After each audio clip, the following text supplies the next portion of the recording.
Hola, soy Gabriel León y estás escuchando La Ciencia Pop,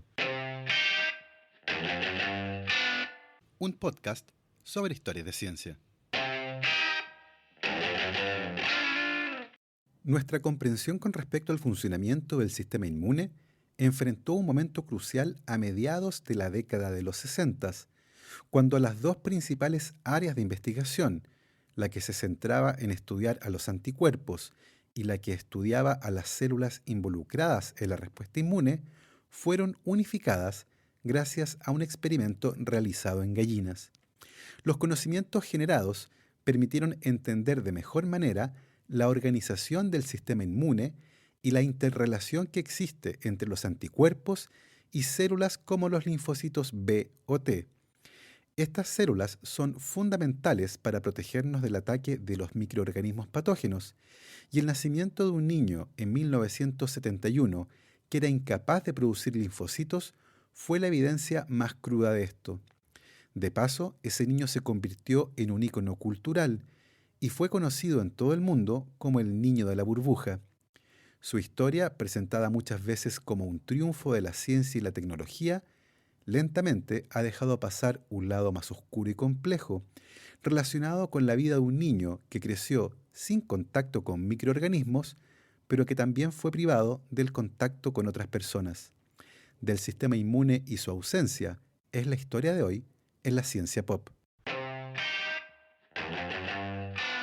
Y si les gusta este proyecto, recuerden que lo pueden apoyar a través de mi página en Patreon. Para eso, vayan a www.patreon.com/lacienciapop y ahí se pueden anotar para hacer un aporte mensual a la causa. Agradezco como siempre el aporte de la cuenta de Instagram @hablemos.deciencia y de Sebastián Toledo, Alberto Montt y Laura, Fernando Toro, Claudia D'Alenson, Diego Molina, Pedro Maldonado, Hernán y Lucas Castillo, Carlos Martínez y Lucía Latorre, Macarena Vergara, Miriam Hernández y Natalia Salgado. Muchísimas gracias a todos.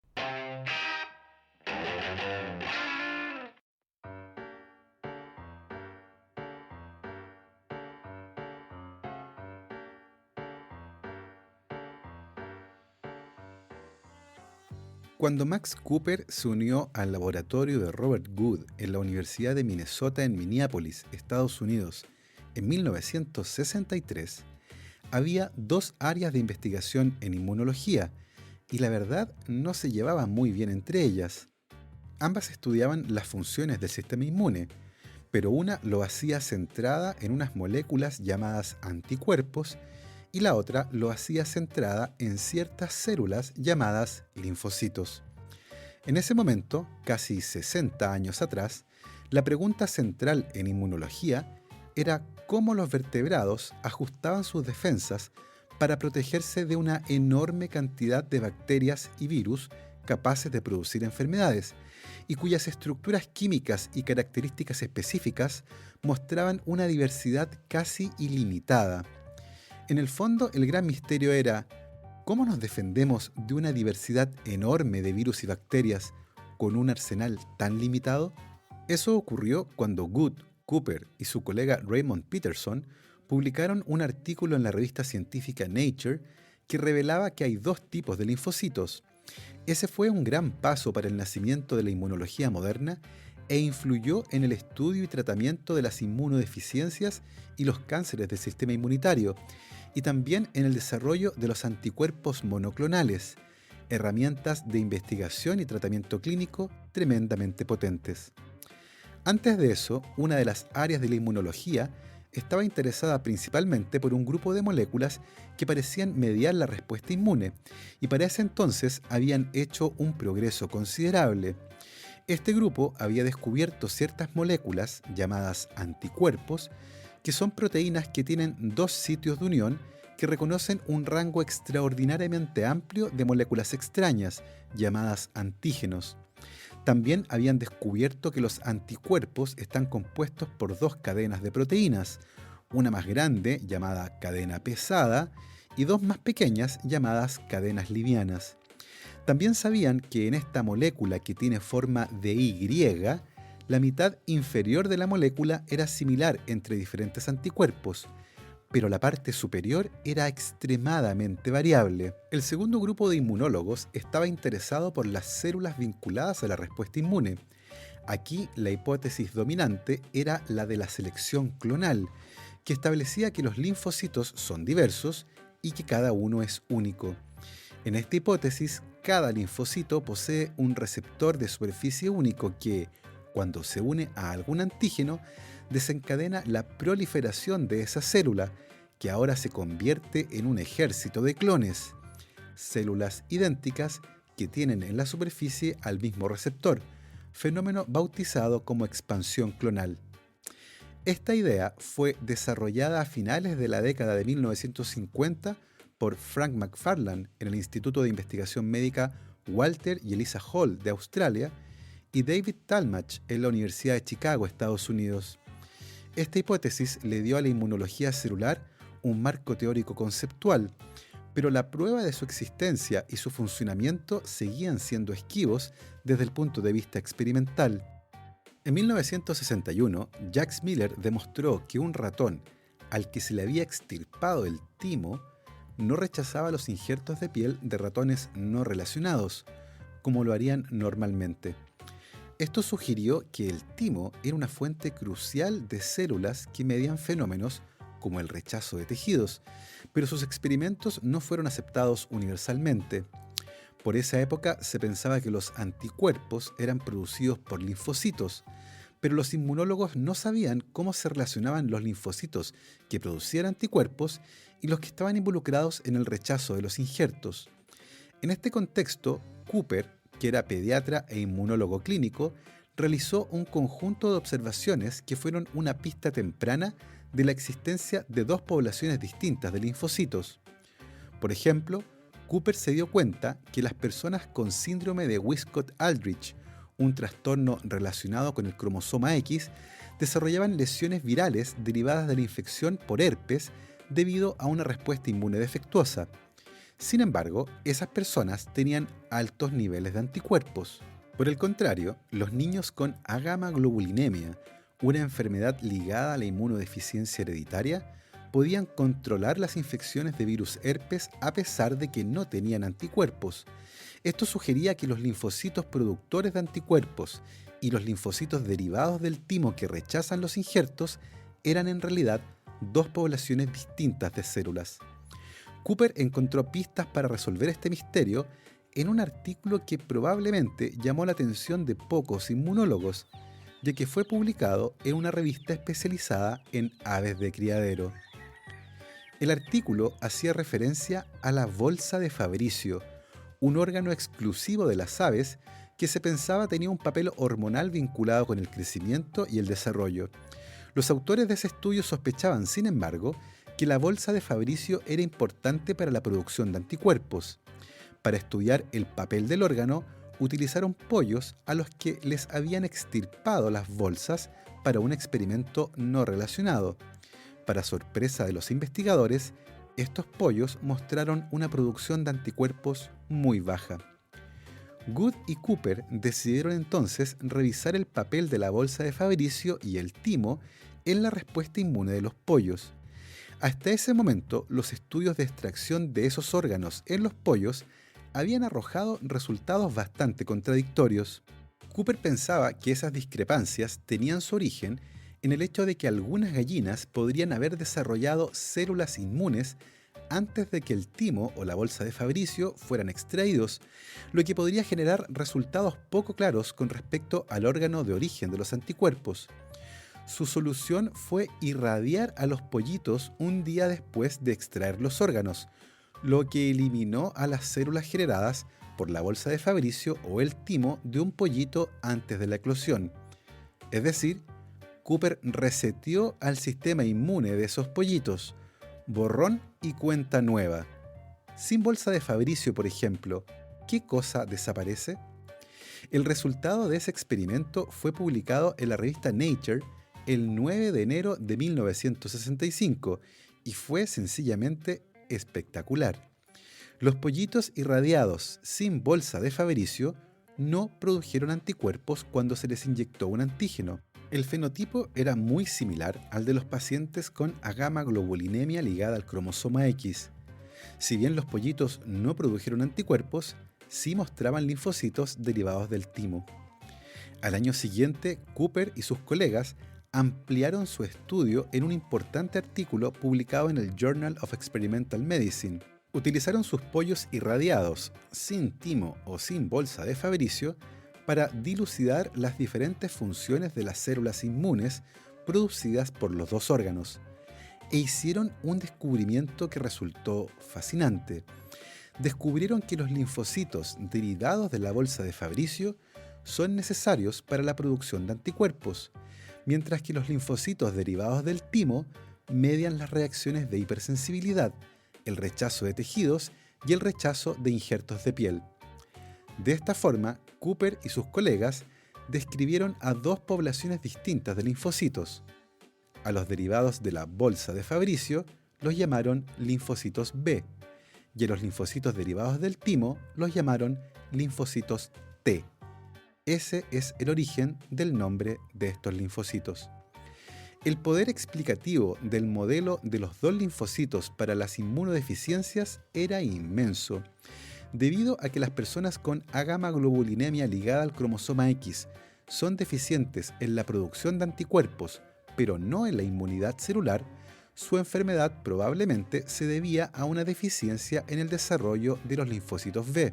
Por el contrario, un tipo especial de agamaglobulinemia llamada de tipo suizo, en la que tanto la inmunidad celular como la basada en anticuerpos están gravemente comprometidas, probablemente sea causada por una deficiencia en una célula precursora común de los linfocitos T y B.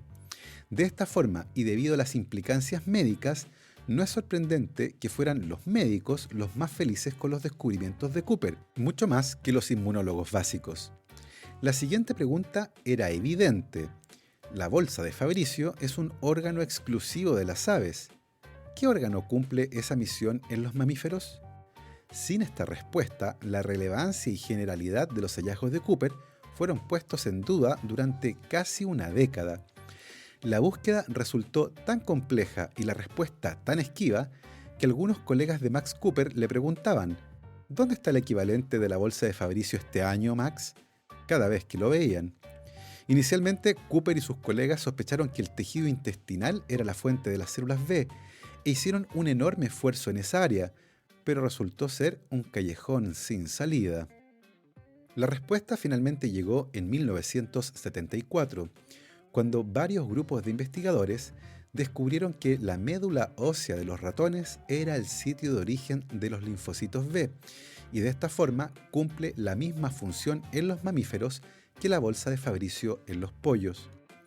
A fines de la década de 1970, esta comprensión de los diferentes orígenes y tipos de linfocitos comenzó a cambiar el tratamiento de las leucemias, un tipo de cáncer que afecta la médula ósea y que provoca una proliferación anormal de linfocitos y otras células de la sangre en estado inmaduro, y también de los linfomas, que afectan a los ganglios linfáticos.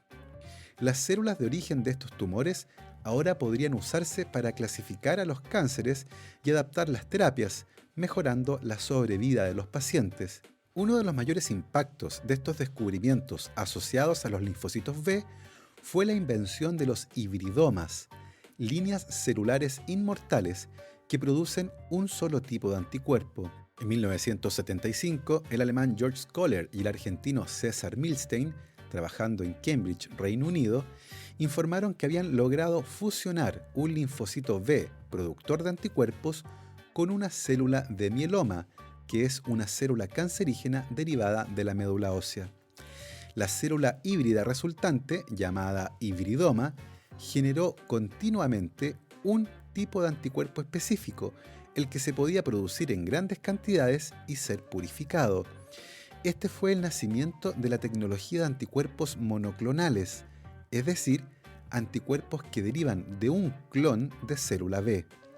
Este hallazgo le valió a Kohler, Milstein y Niels Jerne el Premio Nobel de Fisiología o Medicina de 1984. El impacto de esta tecnología ha sido gigantesco.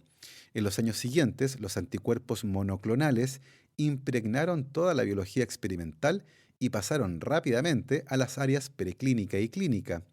Estas moléculas pueden usarse para identificar, aislar y perturbar casi cualquier molécula o célula de interés, mientras que en el área clínica los anticuerpos monoclonales se han convertido en una de las herramientas de diagnóstico y terapia más potentes que tenemos. A medida que estos descubrimientos continúan afectando a la salud humana, sigue siendo importante recordar sus orígenes en un experimento realizado hace 50 años en pollos. Y si la bolsa de Fabricio fue clave para entender al sistema inmune, a la vuelta de esta pausa les contaré una historia que hizo que un niño que nació sin sistema inmune tuviera que pasar su vida dentro de una bolsa estéril. La ciencia pop cuenta con el auspicio de Segesta, Gerenciamiento e Inspección Técnica de Obras. Segesta ofrece un servicio personalizado basado en la experiencia en más de 230 proyectos, incluyendo la conducción de procesos de licitación exitosos, supervisión técnica y administrativa de proyectos de construcción y la coordinación de proyectos de arquitectura y construcción, con énfasis en el cumplimiento de estándares técnicos, económicos y plazos. Segesta, gerenciamiento e inspección técnica de alta eficiencia para proyectos de construcción, con más de 2 millones de metros cuadrados de experiencia en los ámbitos de retail, industrial, oficinas, salud, educación e inmobiliario. Para más información, visite la página www.segesta.cl.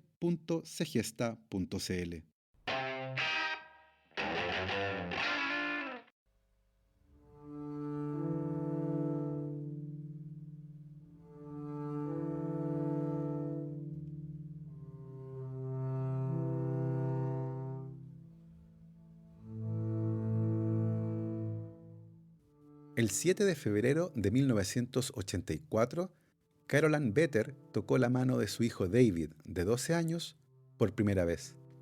La ausencia de contacto físico entre Carol y su hijo se debía a que David había pasado toda su vida dentro de una burbuja estéril, una lámina de plástico que lo protegía del mundo que lo rodeaba, un mundo que lo podía matar al primer contacto. David Vetter tenía una enfermedad hereditaria muy poco frecuente que afecta exclusivamente a hombres, llamada inmunodeficiencia combinada grave asociada al cromosoma X, y que tiene como consecuencia la ausencia de linfocitos T y B funcionales, lo que deja a estos pacientes completamente indefensos contra cualquier virus o bacteria. En aquella época, muchos consideraron la odisea de 12 años de David dentro de su burbuja como un triunfo de la ciencia y la tecnología.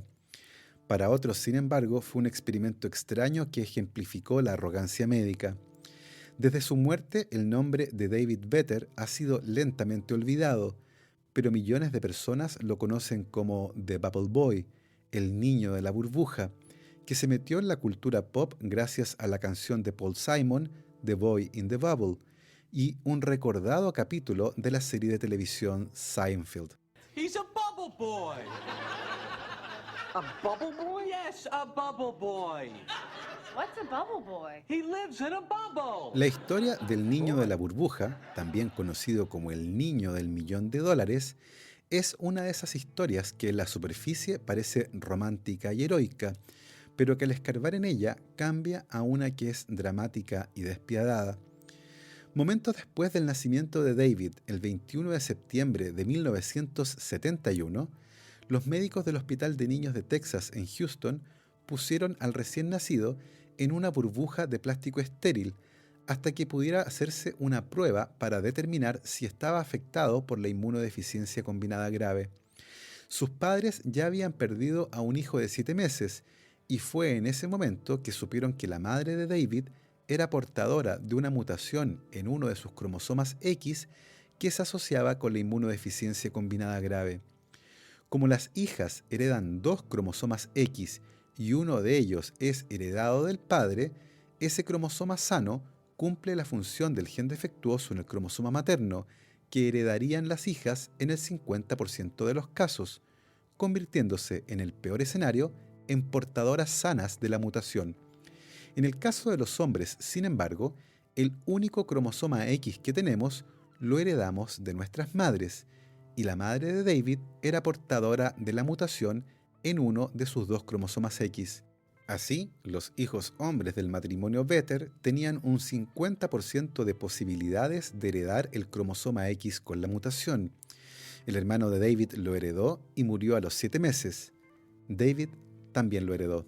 El doctor Raphael Wilson, un médico inmunólogo, estuvo a cargo del equipo que atendió a David.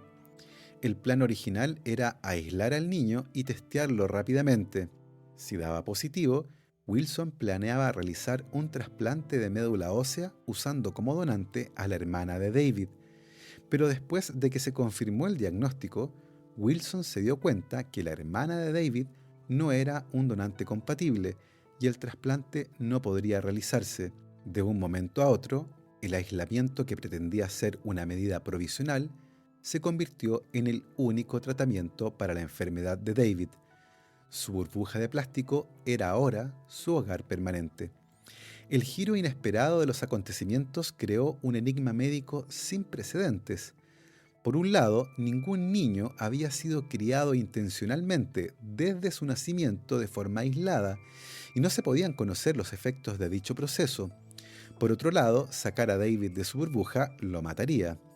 Durante su vida, David Vetter brindó una oportunidad única para que sus médicos y otros inmunólogos aprendieran más sobre su enfermedad y el sistema inmune.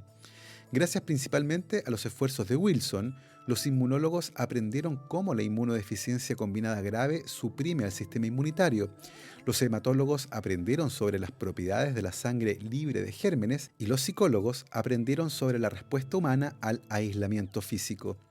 David era un sujeto de investigación y paciente a la vez, y el límite entre esos dos roles se volvió borroso. A pesar de los esfuerzos, ninguna de las investigaciones arrojó una cura para David. A medida que los meses se convirtieron en años, el desarrollo físico de David siguió encaminado, pero su concepto del mundo se distorsionó cada vez más. Mary Murphy, una psicóloga infantil que trabajó con David durante 7 años, publicó un libro sobre su experiencia al cuidado del niño. Había muchas cosas que David no podía entender, como el concepto de viento. Cuando David tenía 5 años, la NASA le diseñó un traje espacial que le permitió explorar brevemente el mundo fuera del hospital. Pero después de solo 6 excursiones, la idea del traje fue abandonada. David estaba aterrorizado, temeroso de que los gérmenes que vivían en el mundo exterior pudieran entrar a través del traje y destruirlo. A partir de 1978, cuando David tenía 7 años, comenzó a sufrir episodios de ansiedad y depresión en su reclusión.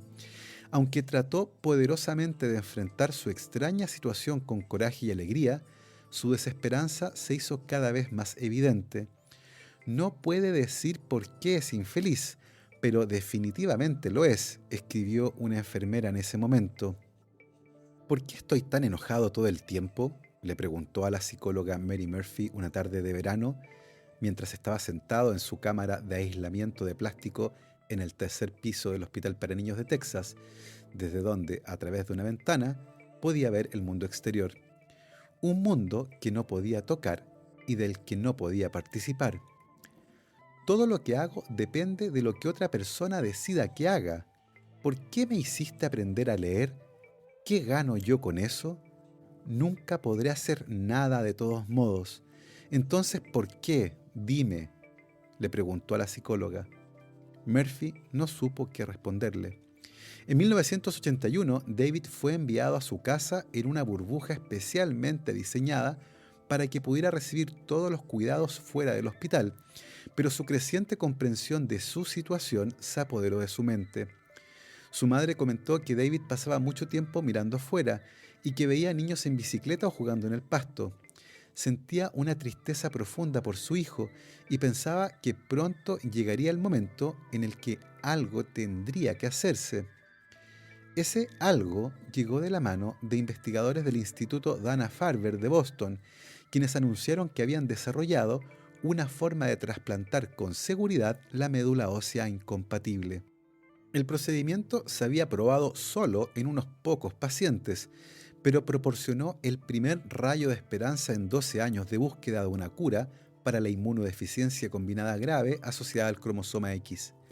Los médicos y familiares, en consulta con el propio David, aprovecharon la oportunidad de realizar el procedimiento experimental. La médula ósea es el tejido blando y graso que se encuentra dentro de los huesos y contiene células precursoras de varios tipos de células que circulan en la sangre, incluyendo a los linfocitos. El 21 de octubre de 1983, los médicos infundieron a David 60 ml de la médula ósea de su hermana Catherine, extraída desde un hueso de la cadera, con la esperanza de que esas células colonizaran la médula ósea de David. Esto le devolvería la capacidad de producir linfocitos y anticuerpos por su cuenta, liberándolo de la burbuja. El 31 de diciembre de 1983, mientras aún estaba viviendo dentro de su burbuja a la espera de que el trasplante demostrara su efectividad, David desarrolló repentinamente un cuadro febril y fue trasladado al hospital de manera urgente. Rápidamente su estado empeoró y tuvo hemorragias internas. Nadie sabía lo que estaba ocurriendo. Finalmente, el 7 de febrero de 1984, y ante el deterioro progresivo de su condición, los médicos decidieron que lo mejor era que David abandonara su refugio plástico. Su estado era de extrema gravedad, y finalmente, el 22 de febrero de 1984, justo antes de que David cayera en coma, su madre fue autorizada a sacarse los guantes de látex y por primera y única vez sintió la piel de su hijo. A las 8 de la noche de ese día, David murió. La autopsia mostró que la médula usada para el trasplante contenía rastros de un virus latente que pasó inadvertido. Una vez dentro del cuerpo indefenso de David, el virus se propagó rápidamente, produciendo cientos de tumores cancerosos. Esa fue finalmente la causa de muerte. Con el paso del tiempo, los cuestionamientos éticos al manejo de este caso se manifestaron progresivamente. Esos cuestionamientos comenzaron mientras David estaba vivo y se acentuaron después de su muerte. Uno de los médicos que vio a David confesó que era como ver a un niño en un tubo de ensayo, un ratón de laboratorio humano. David was almost certainly the first human guinea pig in history. The first human being to live their entire lives in a laboratory capsule. And I don't think we ought to do that again. Fue la primera vez que pasó algo así. También debería ser la última. La historia de David nos deja valiosas lecciones con respecto a los límites de la medicina, que no solo son técnicos, sino que también tienen una arista ética. Junto con la aventura del descubrimiento de las diferentes poblaciones de linfocitos, esta es, sin duda, una de mis historias favoritas y espero que la hayan disfrutado. Yo los dejo aquí y nosotros nos escuchamos la próxima semana. Recuerden lavarse las manos y que la ciencia los acompañe.